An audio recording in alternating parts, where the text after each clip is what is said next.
yang punya keberuntungan tinggi, orang talent ya, misalnya orang pintar segala macam, itu bisa dikejar ataupun bisa dilewati sama orang-orang yang selalu berusaha.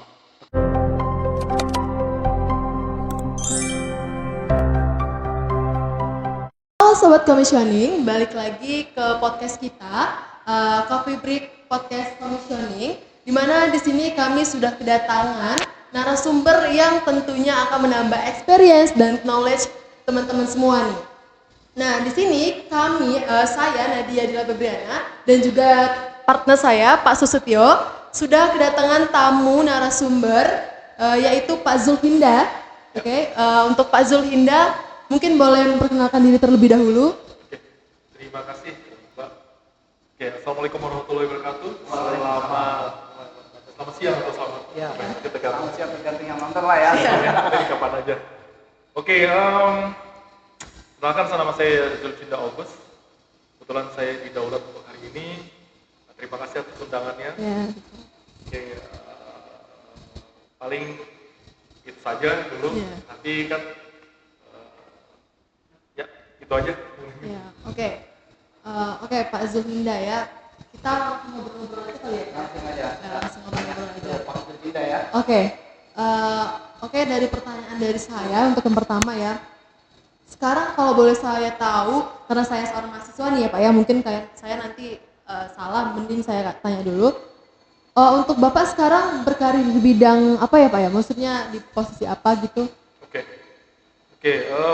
kebetulan untuk posisi sekarang saya sebagai construction manager Oke. di PT Mik Dermot Indonesia. Oke. Kebetulan juga untuk project tenant. Net ya. Karena kebetulan kemarin pas Januari kita sudah menyelesaikan untuk project Marjan, Ramco ya. Walendas. Nah, cuman sekarang ini beda. Kebetulan juga background edukasi saya tuh lebih kepada ke teknik perkapalan lulusan. Oke. Jadi sudah punya pengalaman selama 20 tahunan. Nah, kebetulan tuh track record saya kebanyakan itu kepada electrical building. Justru elektrikal ya, Pak. building, electrical house. Kalaupun ada yang disisipkan antara oil and gas, platform dan segala macamnya, itu hanya sisipan. Tapi dengan posisi sekarang sebagai construction manager, jadi fokus kepada tenant project. Untuk di karir Bapak sekarang, apa yang kira-kira membuat Bapak tertarik hingga saat sekarang ini Bapak berada di posisi yang saat ini? Oke. Sebetulnya ini kecemplung ya masalahnya. Ada yang ngedorong gitu Pak ya. Ada ini ya. Jadi mungkin masing-masing orang ada, karena saya tipikalnya bukan tipikal spesialis, saya lebih ke tipikal generalis. Oke. Jadi start dari 20 tahun lalu ketika saya datang ke Batam itu Tahun dulu berapa tuh Pak? tahun 2003 2004. 2003 2004 ya. Menurut saya. Dulu tuh sebagai drafter modeling dulu. Oh justru berangkat dari drafternya ya, Pak Drafter, Zulfinda ya. dari engineering dulu. Oke. Macam karena diajak kawan kan. Mhm. Nah, jadi ngedesain kapal, kita nge-produce gambar. Setelah itu baru dikenalkan sama apa namanya? Karena gini, selama 2,5 tahun saya lihat ini desain, drafting. Saya orangnya bukan orang yang tekun ikutin. Saya orangnya bosenan. Oh, sih. Ya. Jadi kalau dilihat cuma di atas di depan komputer, saya nggak suka tuh. Saya mau di lapangan, saya mau lihat, saya mau terlibat. Oke. Akhirnya pindahlah ke Dermot. Dermot 2,5 tahun. Ya, waktu itu jadi asisten engineer. Kalau gitu kan. Waktu pindah ke Dermo tuh tahun berapa Pak? Pindah ke Dermot tahun 2006. 2006. Artinya di perkapalan itu cuma beberapa tahun aja ya Pak? Ya beberapa tahun saja. Beberapa Tapi tahun kan saja. kita sudah tahu tuh bagaimana memproduce drawing, user device segala macam. Jadi kita kan lebih banyak di situ. Itu juga ada, betul juga waktu itu ada assignment juga untuk overseas kayak ke Malaysia. Oke. Koordinasi dengan GE dengan teknik bioproduction gitu juga. Oke. Nah, kalau pas di Dermotnya, saya langsung ke shop tuh. Gimana menjalankan workpack, update untuk progress, terus juga liaise dengan engineering, terus juga koordinasi dengan para supervisor dan terus Nah, habis di situ ada tawaran nih kira-kira nih, ada lagi nih. Kebetulan di Dermot itu sebelahnya kan ada si siapa namanya Garon Semesta yang sekarang tuh dibilang Wasku. Oke. Jadi ada ada tawaran di sana jadi project engineer, saya info ke project engineer. Kebetulan lumayan lama tuh, dari berdirinya dari Megaron Semesta menjadi Wasku, saya ada beberapa kebetulan dari project engineer saya info langsung dengan project, begitu juga dengan subkontraktor, klien. Berjalan dengan waktu, jadilah project supervisor, project superintendent, construction superintendent. Bahkan yang terakhir di tahun 2015, kebetulan saya kan 7 tahun tuh di Wasku dengan Megaron Semesta. Saya acting sebagai construction manager. Oke. Karena udah berapa lama, nah di situ kan project banyak tuh kayak electrical house, station, begitu juga ada beberapa untuk yang oil and gas sih, seperti punya Modek untuk FPSO. Kan mostly e-house itu kan di atas FPSO. Iya.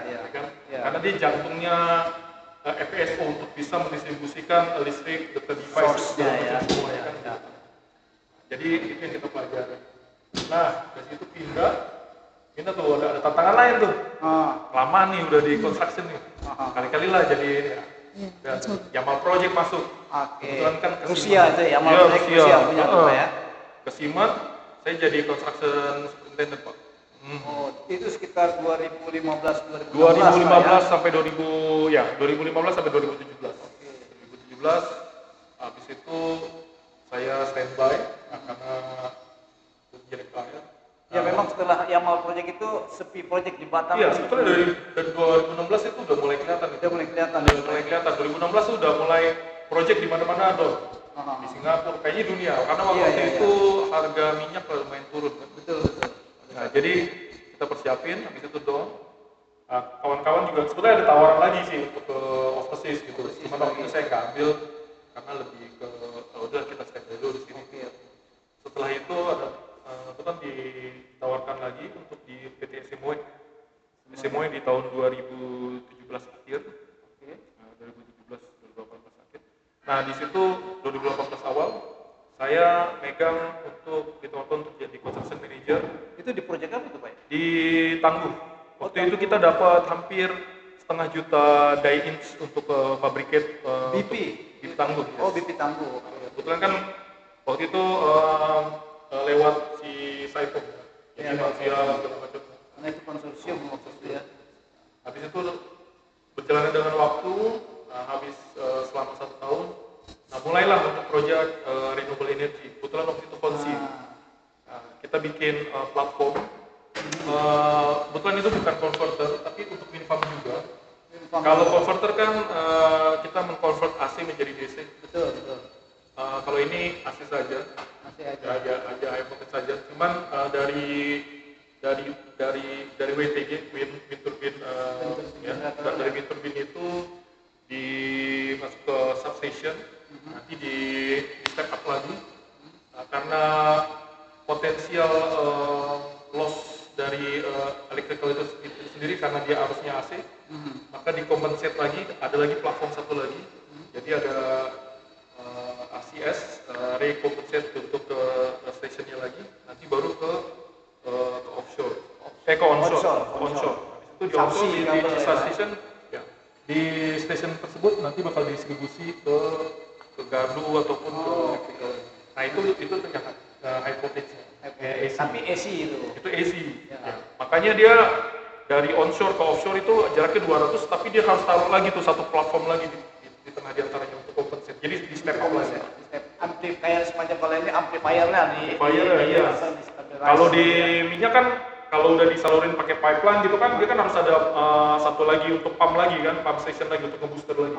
Karena kan nanti rugi kalau misalnya dia nggak sesuai dengan kapasitasnya gitu kan.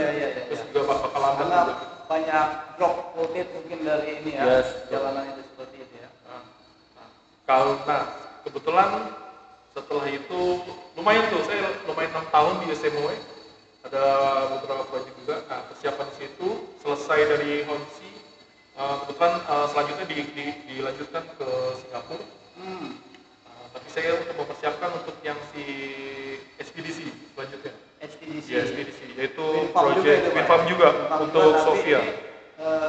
Lebih ke DC ya. Betul. Ini ya. Jadi dari AC dikonvert menjadi DC. Jadi DC. Yes. Dari situlah dimulai.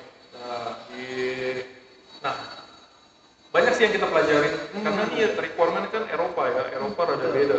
Kalau oil and gas kita mungkin udah familiar lah, Total segala macam, kopi, apa ConocoPhillips dan lainnya, kita sudah paham speknya. Nah, karena nih speknya Eropa, ini ada lagi nih yang lebih ketat lagi ya, apa? Ya itu tadi, room cleanliness lah, yang preservationnya tuh mesti benar-benar, gitu, nggak bisa sembarangan, begitu juga dengan kabel, even sama yang namanya alat lifting gear, terus juga untuk yang attachmentnya juga itu harus punya CE marking dan juga harus sesuai dengan negara yang akan ditaruh modulnya tersebut. Misalnya kalau UK harus ikutin standar UK. Iya, kalau di Jerman ikutin standar Jerman. Nah, kebetulan yang si Sofia ini untuk yang UK. Nah, kebetulan saya hanya 2 tahun. Terus ada job di Denmark karena ada jam seperti Denmark. Akhirnya di 2003 akhir saya pindah ke Denmark. Kebetulan itu sebetulnya untuk persiapan untuk yang proyek yang sekarang. Tapi karena proyek Tenet ini akan dimulai di tahun 2025, saya sudah sudah masuk dulu untuk proyek pelatihan dulu. Itu untuk persiapan.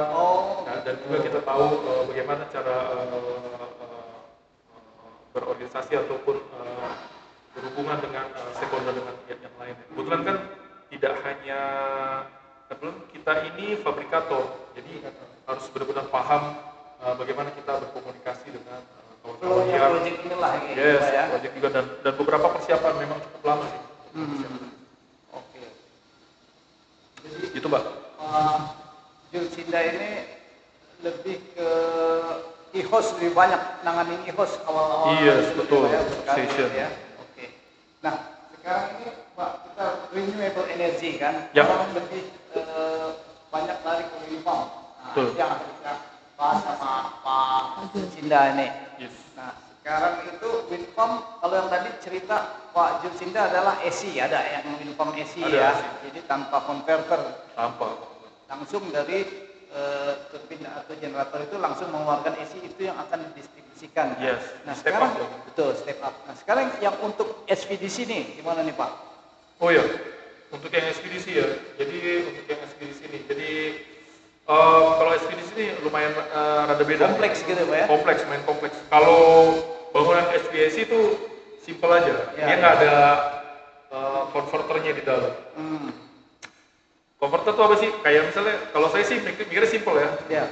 Jadi kalau kita pakai charger tuh, itu kan kecilnya tuh. Dari AC menjadi DC kan? Itu kecil. Nah ini untuk satu kota besar ya? 2 giga, wah itu udah pasti besar. Ini paling cuma berapa watt gitu kan.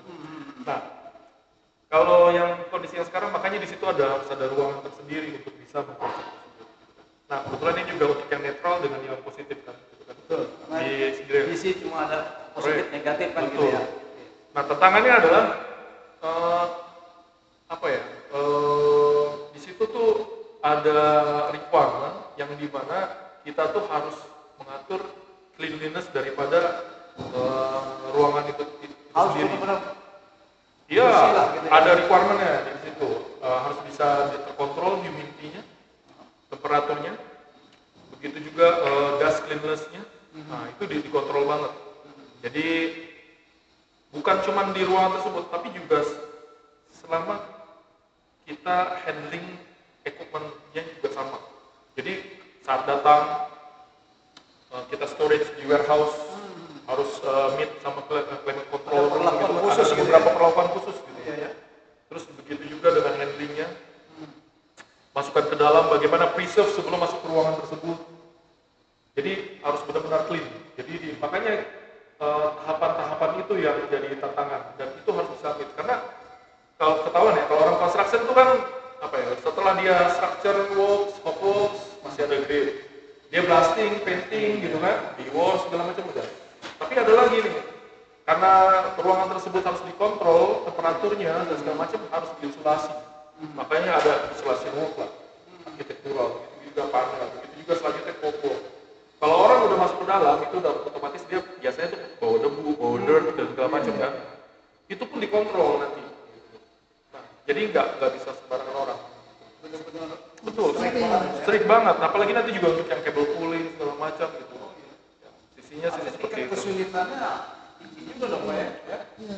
lumayan tinggi, makanya untuk bisa tingkat kesulitan tinggi, tapi kan bukan berarti yang sulit itu tidak bisa kita lakukan. Iya. Nah, kita tinggal memahami aja apa requirement-nya, terus juga bagaimana preserve-nya, bagaimana perlakuannya, terus juga orang-orang yang terlibat di sana juga memahami untuk produk tersebut gitu. Misalnya, oh ini handlingnya seperti apa, preserve-nya seperti apa yang dilakukan, apa yang boleh, apa yang tidak. Makanya sebelum kita melakukan itu semuanya itu harus paham. Apalagi leader, stakeholder. Begitu juga nanti dia akan cascade ke bawahnya juga kan. Cascade ke bawahnya untuk informasi. Biasanya di project itu ada induction. Itu bukan general induction, tapi ini udah lebih spesifik untuk Lebih spesifik induction ya. yes. Untuk project ini sendiri, apalagi dengan requirement clean room tersebut. Nah, kalau di project saya yang sebelumnya, kami mengadakan yang namanya CDC. CDC apa tuh Pak? CDC itu artinya clean and dry construction. Clean Dry Construction. Iya, clean and dry construction. Jadi apa yang boleh dilakukan, apa yang tidak boleh dilakukan. Jadi requirement. Terus juga bagaimana dengan sistemnya, bila terjadi sesuatu ataupun ada deviasi. Terus bagaimana dengan koordinasinya. Karena kita koordinasi bukan cuma dari sisi fabrikator, tapi juga dari sisi manufaktur yang punya barang tersebut. Biasanya dia akan mensupervisi untuk melakukan si vendor-vendor itu ya Pak ya. Dengan manual instruction-nya, apa yang boleh, apa yang tidak, toolsnya, toolsnya, gitu, segala macam. benar-benar. Terus bagaimana dengan handlingnya. Karena barang-barang tersebut itu lumayan ringkih. Gitu.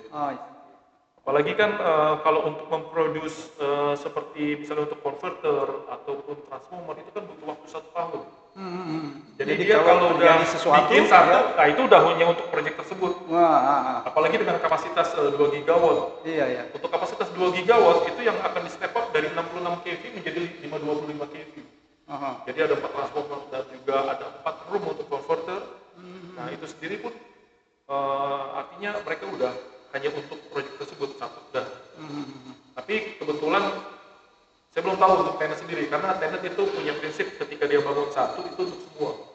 Jadi satu customize tapi untuk bisa beberapa proyek. Makanya proyek ini tidak hanya berlangsung di Indonesia tapi di beberapa negara. Di beberapa negara. Yes. Berarti banyak e-host yang akan dibuat ya, nggak hanya di sini ya. Iya, topside, betul. Topside ekspedisi banyak. Kebetulan Tenet sendiri nanti rencananya itu mungkin akan ke depan, saya lupa, mungkin 30 building ataupun banyak sendiri.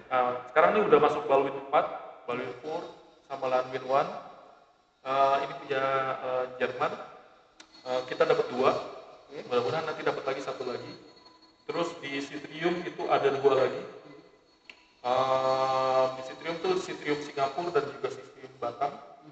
Nanti ada 2, mungkin mereka akan tambah lagi 1 lagi 3. Di MMHE itu sudah ada 2. Ya, kebetulan kalau yang di mana? Kalau untuk yang di McDermott dengan yang di Citrium itu konsorsium antara, kalau McDermott konsorsium antara GE dengan McDermott. Kalau di Citrium itu konsorsium antara GE dengan Citrium.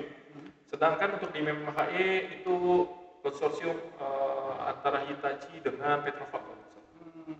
Jadi seperti itu. Jadi untuk Southeast Asia itu dulu ada 3 untuk yang fabrikator. Dan banyak sekali. Berarti 2 atau 3 artinya itu sudah ada 9. Dan kita akan tetap maju lagi. Karena ke depan itu renewable energy pasti bakal jalan terus gitu. Apalagi untuk yang offshore-nya. Karena kenapa offshore? Karena di daratan itu sudah terokupasi dengan warga, rakyat, masyarakat gitu kan. Jadi mau nggak mau mereka catch wind tuh di lautan offshore. Jadi Mbak Ila memang benar-benar harus bersih ya. Buat kawan-kawannya yang mau belajar terjun ke renewable energy ini harus benar-benar bersih, ya kan? Pak Abdul ya. Betul. Harus benar. Atau ada pakaian khusus kalau masuk ruangan ini? Oh enggak. Ya biasanya ada tuh. Ada nggak? Beda kalau muka kuning ya. Kalau muka kuning ada untuk bangun chip ataupun itu. Iya kayak gitu. Enggak sampai segitunya ya. Sampai segitu ya Mbak Ila. Biasa kan ada yang pakaiannya sampai kayak pakaian astronot tuh ya harus betul-betul bersih. Ini enggak ya? Terlalu. Itu kalau untuk chip komponen segala macam mungkin iya karena itu butuh kebersihan. Kalau ini karena kemungkinan masih bisa ada konten gas tapi limit. Jadi tidak terlalu banyak. Kan kalau yang kita tahu, contoh misalnya GIS sendiri gitu kan. Oke. kenapa sih JIS gas insulated switchgear itu ada di ruangan tersebut? Itu biasanya kan dia kan nanti kan akan di connect dengan GIB, gas insulated bar. Ya. Nah, tapi dia harus dimasukkan di dalam tabung. Nah, di mana dalam jadi tabung? satu tabung tuh isi ini GIS-nya DC berarti ya? GIS masih AC. Oh, masih AC. Masih AC. GIS-nya masih Karena AC. dia nanti nggak terkonek ke si transformer. Karena kan Transformer, yang kan dari area kabel tuh. Ya. Itu kan masuk tuh 66 kV semua kan. Jadi dari mungkin ada 100 wind farm nanti. Oh, 100 Iya, mungkin ke GIB itu, Pak? Saya lupa. Ada dari turbin mungkin ada 100 ataupun kurang. Nanti akan dikonek satu kabel. Karena di TEN sendiri yang di proyek yang saya jalanin itu ada 28 J tube. Artinya ada 28 kabel. 28 dengan 2 kabel spare. Nah, itu masuk ke dalam. Itu masih AC, voltage, nanti dia itu masih 3 phase. Nanti baru connect lagi nanti GIB dari bawah ke atas ke arah transformer. Dan di situ nanti kan connect dengan busing, nanti di step up dari 66 kV jadi 525 kV AC berarti ya. AC, masih AC. Setelah itu dia dihubungkan, di situ ada beberapa busing, nanti masuk ke converter. Nah dari converter itulah makanya dia di convert dari AC ke DC. Yes, dari AC menjadi DC. Nah, karena dia, di situ kan ada di DC reaktor juga. Oke, ada reaktor. Ya. Tadinya masuk tuh 28 kabel, makanya itu import kan? Ya. Import. Ekspornya untuk DC-nya hanya 2 kabel. 2 kabel. Sebetulnya kalau yang ini 4 kabel.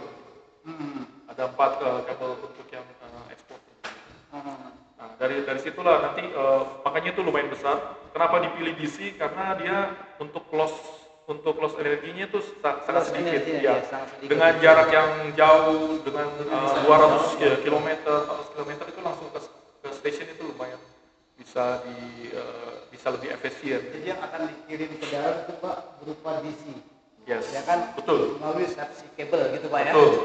Begitu sampai di darat berarti nanti akan diinvert lagi menjadi AC lagi. Ya, betul. Oh. Nanti baru habis itu baru didistribusi ke grid station masing-masing nanti untuk bisa melengkapi kebutuhan energi di perumahan, industri dan lain-lainnya. Berarti di darat udah interkoneksi dengan subsistem harus yang lain ya? Harus. Makanya nanti ke depan itu akan semakin murah karena kita nih dealnya sama negara dan juga sama customernya itu rakyat ya. Masyarakat di negara tersebut. Terus nanti ke depannya itu nanti bakal kayak gini. Kenapa nih dipersiapkan? Karena tahu kan yang namanya energi hidrogen itu bakal akan jalan. Hidrogen itu akan nanti ke depan itu bakal hidrogen. Cuman hidrogen itu nanti semuanya nanti akan ada plan-plan di onshore. Nah, jadi energi ini karena dia membutuhkan energi yang besar untuk bisa memproduce hidrogen. Hidrogen itu kan dari H2O, dari air. Nanti dipisahkan katalis oksigen sama dengan hidrogen. Nah, hidrogen ini akan buat katalis nanti untuk bisa menghidupi untuk mobil sebagai bahan bakar energi mobil dan juga untuk industri yang lain. Jadi tidak semata-mata hanya dari listrik saja langsung rumah, tapi nanti lebih ke. Jadi ke depan ini 5-10 tahun lagi ke depan nanti bakal energi yang lain gitu. Iya, hidrogen nanti lebih kepada hidrogen. Karena apa? Karena supply energinya sudah ada dengan energi yang besar tersebut gitu. Nah, tapi kan kalau kayak minyak, gas segala macam itu kan terbatas dan harganya kan fluktuatif. Iya. Jadi artinya ke depan tuh kemungkinan minyak kita nggak pakai lagi ya, ada kemungkinan. Kayaknya itu masih tetap pakai. Kalau nggak dipakai nanti nggak keren kayak MotoGP, Formula One itu nggak keren gitu nanti. Kasihan nanti yang negaranya punya minyak banyak nggak laku nanti. Jadi nanti masih kalau yang oil basis, gas basis mungkin masih ada lah ya, masih ada itu lah beda yang lagi kita pakai gitu ya.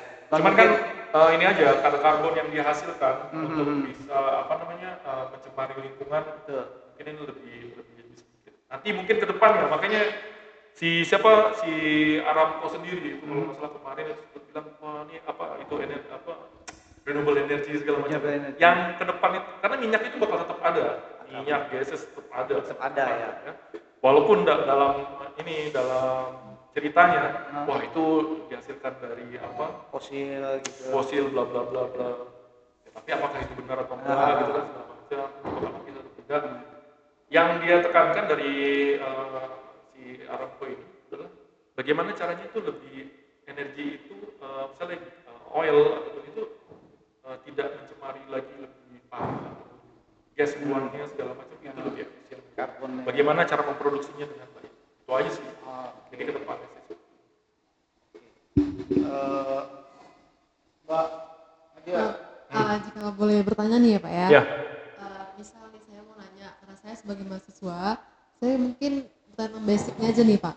Kira-kira apa sih yang harus dipersiapkan dengan saya sebagai mahasiswa ini yang mungkin nantinya akan bekerja juga gitu kan? Ya. Ya mungkin nanti akan bekerja seperti di bidang Bapak ini, kira-kira basic-basic apa yang harus dipersiapkan untuk saya? Basicnya.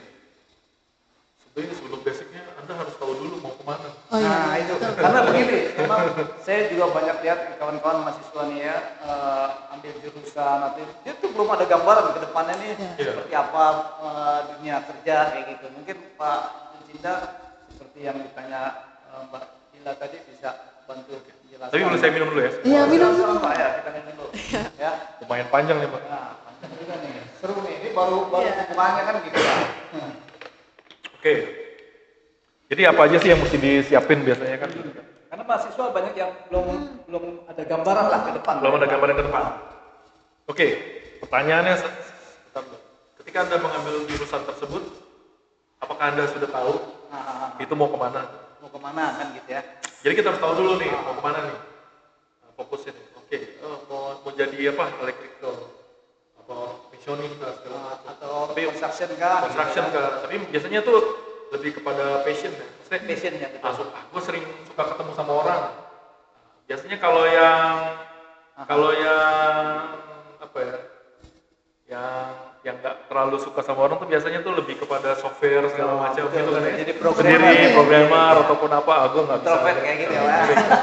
Tapi kalau orang yang suka ketemu sama orang, dia suka berorganisasi dan segala macam, itu bisa cocok tuh kalau masuk ke construction. Construction. Yes, karena terus juga kita harus tahu juga, nih kita nih spesialis nggak? Spesialis apa generalis nih?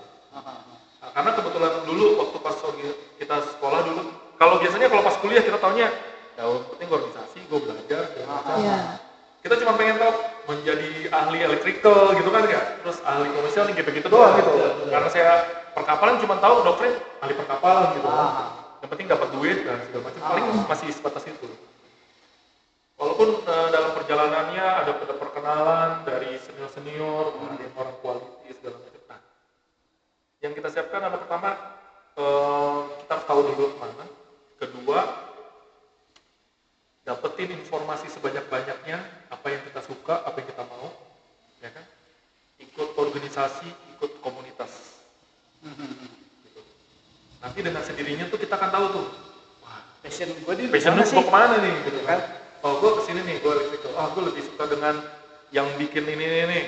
Gue lebih suka dengan desain misalnya gitu ya. Gue lebih suka dengan event, menyelenggarakan sesuatu, gitu kan. Orang construction itu lebih suka biasanya event tuh. Aku mau bergerak ke semua lini, pengen tahu semua dari A ke Z, apa aja yang terlibat segala macam. Terus juga kita juga pelajarin, cari tahu juga apa aja sih yang diperlukan untuk menjadi orang ini.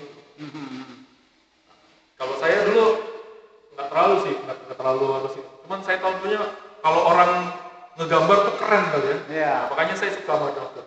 Karena saya suka sama desain. Oke. Desain. Jadi kayak misalnya desain yang lain ya, Corel Draw. Jadi kayak di depan komputer enak. Tapi lama-lama dengan berjalannya waktu jadi drafter, wah bahaya nih. Karena individual.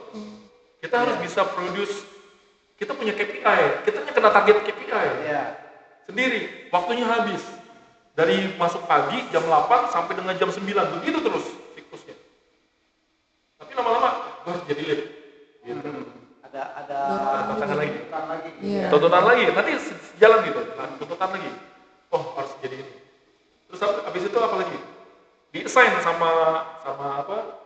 Kita harus tahu tuh. Makanya nanti kalau ditugaskan untuk kamu ngerjain ini, kerjain aja. Ambil aja, karena kita nggak tahu nanti passion kita. Betul. Ambil, kerjain, nambah knowledge tuh. Betul. Gitu kan. Nambah. Ambil, kira jadi ini. Oke, ikutin. Yang tadi saya bilang makanya. Taunya cuma gambar segala macam. Akhirnya saya involve. Saya involve di organisasi. Waktu pas kuliah dulu, penjabat penjabat posisi-posisi tertentu lah ya. Terus juga kita ngedrive. Karena saya gergetan kalau orang ngelihat wah ini lambat slow banget sih nih gitu kan. Akhirnya kita taking action. Gitu. Jadi seperti itu. Terus habis itu karena kebetulan dulu kan saya ikut organisasi juga lumayan ini. Diajarin sama senior yang bagus-bagus. Jadi bagaimana cara berorganisasi, bagaimana berkolaborasi segala macam. Nah, ilmu itu saya implementasikan. Begitu juga dengan titik bengirnya, dengan dokumentasi dan segala macam. Jadi kita jalankan bagaimana caranya menjalankan organisasi. Karena jalannya organisasi dengan sebuah proyek dengan cara menjalani perusahaan itu sama. Bedanya ya produk yang dihasilkan, terus juga stakeholdernya, terus materialnya, paling itu aja. Tapi secara sistem itu sama. Jadi kalau kita tuh sudah punya basis manajemen, apalagi terutama untuk yang di mahasiswa ya organisasi, itu pasti kepake banget. Tinggal kita selarasin sama ilmu kita nih, dengan knowledge kita nih, ya kan? Itu jalanin, ikutin. Habis terus juga paling tinggal bagaimana caranya berbicara dengan baik, berkomunikasi dengan baik. Bagaimana caranya orang menyetujui dengan apa yang kita sampaikan. Komunikasi intinya lah ya. Oh iya, komunikasi wajib. Construction itu lebih ke apa tadi yang seperti Pak Jo itu kan. Fisik manajemen segala macam. Jadi buat kawan-kawan mahasiswa tuh yang lebih punya passion di konstruksi, komunikasi itu harus banget dilatih Bapak ya. Latih dan juga tahapan-tahapan kerja juga harus paham. Organisasi. Betul, organisasi, berorganisasi terus juga tahapan habis ini lakukan apa nih? Sini apa? Jadi sekuensinya, planningnya kan ada tuh, ya kan? Ada di organisasi kan ada. Diajarin. Planning juga diajarin kan. Nah, ini jam berapa gitu kan? Rundown-nya gimana? Ya. Terus sebelum hari H apa aja yang mesti disiapin, jangan sampai fail gitu kan ya.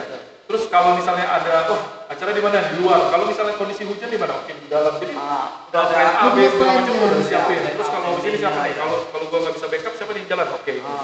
Terus semua struktur juga, itu juga. Nah seperti itu juga. Nah kebetulan saya dapat pelajaran juga untuk marketing nih Pak.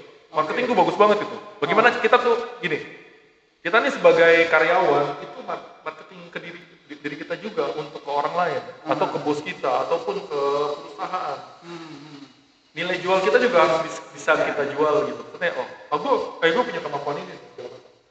Makanya belajar untuk bisa mengekspos diri, kamu bisa apa, tunjukin. Dan harus confident kita Confident, ya. Pelan-pelan ya pasti nggak confident.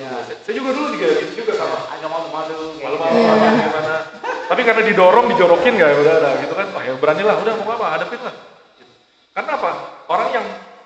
Orang yang ngedorong kita atau pemimpin yang memaksa kita ataupun memberi tas kita lebih banyak segala macam, dia confident dengan kita. Dia percaya sama saya. Dia udah lihat kita. Dia udah lihat potensial.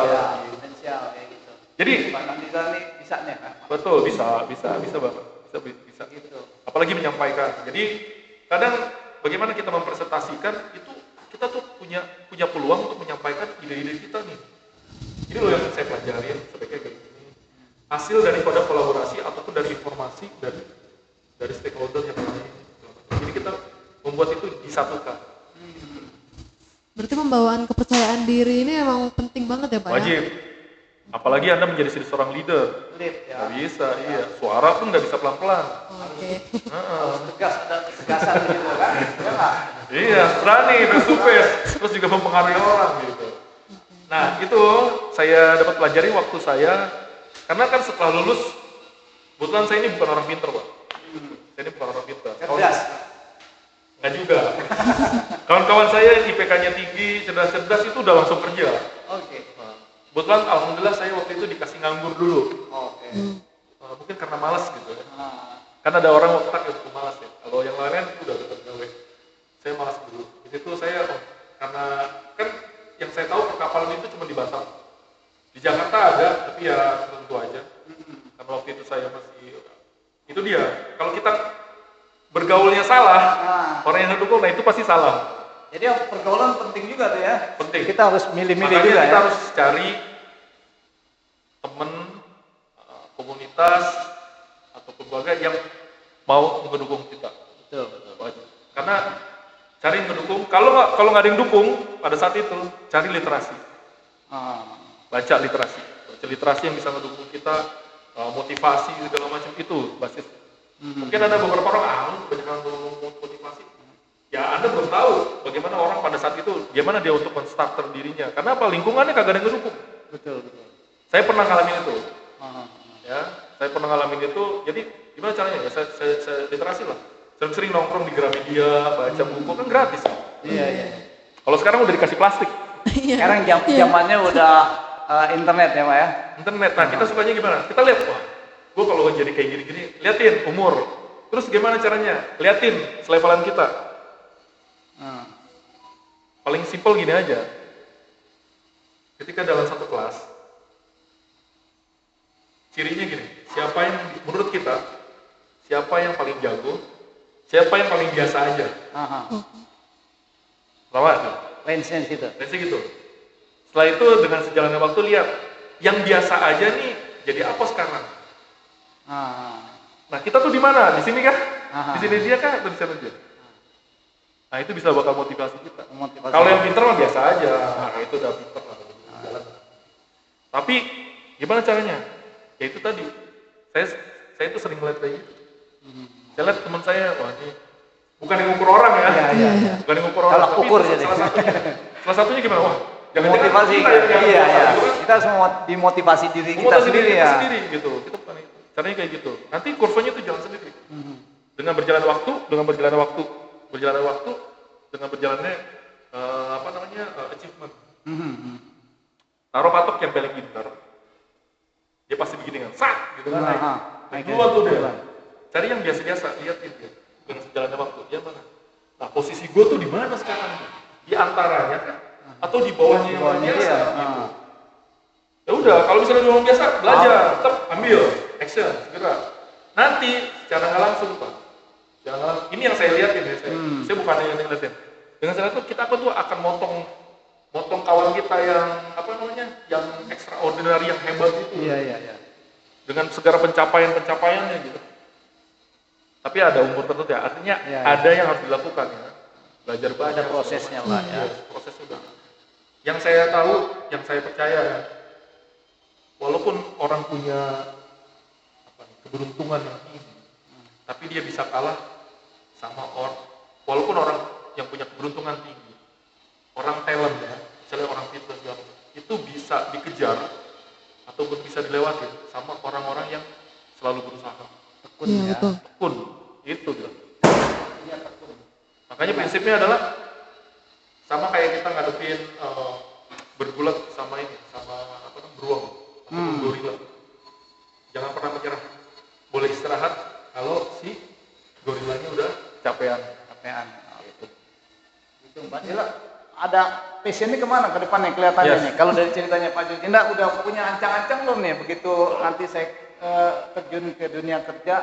Kalau saya kadang suka masih bingung sih Pak ya. Karena sama diri saya sendiri juga saya masih bingung gitu. Tapi yang bisa saya lakuin sekarang ya selain saya kuliah, saya juga sambil kerja juga sekarang Pak. Ya sembari kuliah juga ya. Tadinya saya pikir makanya saya bekerja untuk menambah pengalaman saya, tapi sekarang kerjaan saya yang sekarang ini kayak kok jalannya cuma biasa aja gitu, kayak ya jalan di tempat aja gitu. Jalan tempat? Ya. Posisinya apa sekarang? Ya sekarang saya cuma di manufaktur sih Pak, perusahaan manufaktur gitu. Oke. Kita jadi ada teori. Kalau kita ngerasa punya superior kan? Maksudnya punya pimpinan kan? Iya punya. Minta lebih. Gue gini aja nih, ada kerjaan lain nggak? Enggak. Kurang tantangannya nih kayaknya. Kurang tantangannya nih, bukan bukan gini. gini doang. Iya. minta, Iya. asking. Harus ada komunikasi lah Betul. sama atasannya gitu. Atasannya komunikasi. Terus apa lagi? Masuk komunitas nggak? Ya, ini salah satunya Ini salah sama di satunya. kampus. Nah, ini di kampus bagus. juga. Sama senior. Jadi kita emang merangkul mahasiswa, merangkul Iya. semua di komunitas ini gitu Iya. kan. Buat kawan-kawan yang lain juga yang nonton acara ini ya kalau mau bergabung ke komunitas ini bagus gitu kan. Terus ilmunya apalagi, tambah lagi. Oh, saya pengen pegang sesuatu nih. Pesan saya lah untuk apa gitu. Nah, Terus juga passionnya, pertama mungkin lihat benefitnya ini segala macam ini, ya udah kejar aja dulu, pindah dulu perusahaan yang memang bakal. Tapi saran saya sih, jadi sebaiknya ya, karena ada beberapa perusahaan yang memang dia udah established, udah besar lama, organisasinya terlalu besar, jadi kadang untuk yang seperti itu rada ketutupan dan nggak kelihatan tuh Pak ya. Itu tergantung dari superior ke superior Anda sendiri. Kalau bagus dapat superior yang memang mau encourage, yang mau ngebangun, mau anak muda segala macam, itu bersyukur banget. untung banget ya. Bersyukur banget. Kadang kan nggak sampai seperti itu kita Nggak dapat seperti ya, itu. ya. Yang penting urusannya kerjaan nih Betul. kelar kan gitu. Iya, ada beberapa superior yang gitu. Yang penting kerjaan kelar segala macam. Nggak mensupport Nggak jenjang support, ya. karirnya Cari. anak buah, iya kan. Selanjutnya cari model. Kamu harus punya role model. Saya dulu punya role model Pak. Di perusahaan saya dulu yang lama, saya pengen jadi bapak kayak bapak. Karena dia bagus ke bawah, mau ngasih ilmu ke depan, tancap aja. Oh, gue mau seperti dia. Liatin cara kerja dia, terus bagaimana dia handling masalah, terus juga bagaimana dengan ke bawah, terus bagaimana dia facing point. Pelajarin, cari tahu, tanya, pasti dia mau share. Beda kalau misalnya dia mainnya individual ataupun seperti apa. Nah, itu. Terus juga jangan cuma satu source, ke yang lain juga. Sering banyak dengar, terus kolaborasi dengan segala macam. Nih, saya pikir dengan komunitas yang ini, ini udah tepat banget, gitu. Apalagi sebentar. Tapi belum tentu semuanya ini juga ya. Tapi cari yang tepat lah. Nggak apa-apa dapetin informasi, oke gini-gini, nanti synchronize, kayak gini. Nanti dengan sendirinya tuh. Kamu ini punya titik-titik nih, titik ini. Wah, kamu pelajarin ini kan, itu kan berupa titik-titik. Tapi nanti kamu bakal punya kesanggupan untuk mengelingking titik-titik itu menjadi sebuah bintang.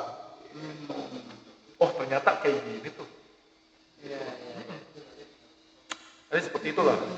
Karena saya belajar ngomong, cara ngadepin orang itu belajar marketing pada saat saya bekerja di Nokia. Oh gitu. Yes, gimana selling ini?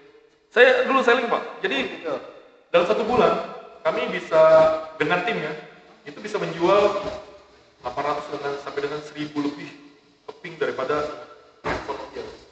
Pada saat itu. Lagi boomingnya Iya. ya. Karena teknikal kita sampaikan, caranya gimana, ini. Nah, dan ilmu itu kepake ternyata. Marketing itu ya. Mempengaruhi orang. Iya, betul. Jadi kita kembali lagi ke project itu Pak ya. Ya.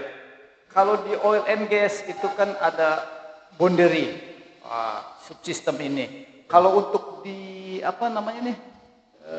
wind farm, dunia wind farm kayak gini renewable energy, ada nggak seperti itu juga boundary-nya? Oh ini subsistem ini yang kita prioritaskan karena untuk merunning. Oh ada. Ada juga. Pasti ada. Ada. Makanya kan kebetulan kan HVDC. Jadi paling tidak sistem auxiliary itu harus berjalan dulu Pak. Auxiliary-nya dulu yang berjalan. Auxiliary dulu harus Misalnya berjalan. seperti apa tuh Pak? Seperti lighting, Oh, UPS, lighting, gitu kan, UPS, dan switchboard, dan distribution sistem panel, kayak gitu-gitu ya. Terus juga si transformer untuk yang si auxiliary-nya juga harus berjalan. Iya, ada. Karena tanpa itu nanti nggak bisa Running, ya. untuk running yang lebih besar. Yang mainnya ya. Mainnya lagi lebih susah. Oke. Sama aja sih. Sama aja ya. Bedanya itu aja. Cuman ini high voltage dah. Voltage gitu ya. Mostly dia lebih ke elektrikal. Mostly ke electrical. Proses untuk kayak di oil and gas tuh nggak terlalu seperti itulah gitu ya. Ini Tidak. lebih ke elektrikal lah. Lebih kepada electrical betul. Terus juga gini sih, kalau cuman kita kan ngadepinnya sama klien terus sama operator juga, operator yang di offshore. Karena untuk offshore wind farm operatornya sendiri nanti akan datang.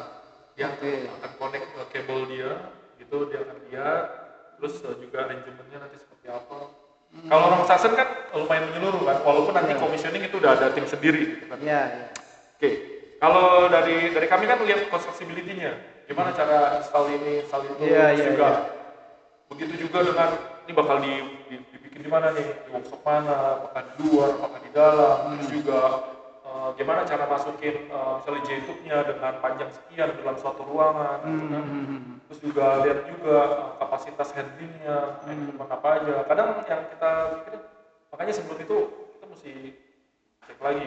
Nah, boundary-nya kadang limitasi, kita punya limitasi tuh di ini harus meet sama requirement ini. Jadi kadang ada ya sedikit tantangan. Adalah tetap ada boundary-nya juga nanti ya. Pasti ada. Oke. Kemudian ini kan ada kalau konsorsium kayak gitu ya, berarti ada yang mensuplai main equipment-nya sama auxiliary equipment kan gitu ya. Jadi lebih kepada tanggung jawab sih sama skopnya dia. Jadi kayak kalau konsorsium udah pasti ada lead. Kalau klien G sama Demon, jadi GE-nya sebagai lead-nya, kebetulan dia bakal supply. Tapi di tempat lain misalnya kayak GE sama Sintium ataupun si Petrofac dengan Hitachi, itu sendiri itu udah ada matrix siapa yang akan supply apa. Itu juga dengan tanggung jawab. Nah kebetulan kan kalau si GE kan istilahnya kan dia memproduksi atau memanufaktur isinya, core of the core-nya gitu. Nah sedangkan kalau casingnya itu berarti ke fabrikator, di mana dia punya yang luas, terus juga kapasitas dan juga punya kemampuan untuk handling dan juga mereka punya pengalaman untuk membangun untuk memfabrikasi topside dan juga jaket yang diperlukan untuk penerbangan offshore. Kebetulan mereka juga kan sudah meet sama code standar daripada yang diperlukan. Jadi seperti itu. Jadi kalau dia ini sendiri, dan itu juga kan keuntungannya adalah itu juga share load ya, maksudnya jadi risikonya itu dibagi. Risikonya dibagi. Risikonya juga dibagi, baik dari finansial dan juga untuk pembangunan itu sendiri. Ada lagi Mbak Nadia? Kalau saya sih, dia tadi itu sih Pak, saya kan lebih minta motivasi kan dari Bapak, saya lihat cukup banyak pengalamannya juga. Ya udah tua soalnya. Iya Bapak, 2000 berapa tadi ya? 2004 ya? Berapa 2004 ya. Saya baru lahir itu. 2004 baru lahir. Teman-teman saya tahun 2000 tuh udah pada kerja gitu. Makanya kan 2004 saya baru lahir. Banyak pengalaman ya kan Bapak. Jadi sekarang udah ada gambarannya diceritain Pak. Iya, sedikit tidak dulu. Nanti pada saat terjun ke dunia kerja ya teman-teman mahasiswa nih kan ada nanti QC ya Pak. Dia passionnya lagi mana? Banyak. Dari sekarang tuh QC itu tugasnya seperti apa? Ada commissioning ya kan, ada construction ya Pak ya. Nah, dari sekarang tuh harus sudah punya gambaran kayak gitu. Nah, makanya bergaul dengan orang yang tepat lah gitu kan. Kalau kamu mau wangi ya sama dagang minyak wangi. Kalau kamu pengen ikan ya bawa ikan. Nah jadi banyak tuh. Jadi kalau di project itu ada tim-timnya. Pertama tim construction. Ambil semua disiplin. Apalagi ya engineering. Kalau yang suka dengan hitung-hitungan yang rumit, jago segala macam, masuk pakai engineering. Ya kan? Construction engineering, gitu kan, detailing, ya kan. Ya, itu. Ada lagi nih yang namanya planning. Timnya planning, project control. Nah, saya juga suka kayak gitu. Dulu konsep, tapi lama-lama lah ini kagak ada bedanya nih sama data juga gitu kan. Harus update, nggak bisa cuti Pak. Iya. Karena dulu kebetulan gini, waktu pas di Wasko sebagai project supervisor atau seperti nanti saya harus tahu planning, gimana cara nge-plan, reporting, update progress, construction, terus juga koordinasi dengan begitu juga dengan lapangan. Jadi memang dipaksa, ya saya sih terima aja. Tapi lama-lama ngeliat, aduh ini nggak bisa cuti nih. Habis kerja udah pas itu 12. Kalau masih muda hajar aja. 12 hour segala macam malas.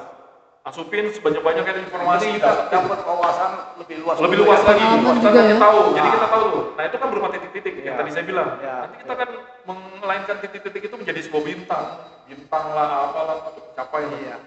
Ada lagi nih kalau yang suka dengan kayak anak hukum lah ya, Aha. anak hukum. Anak hukum mana tuh? Biasanya ke kontrak.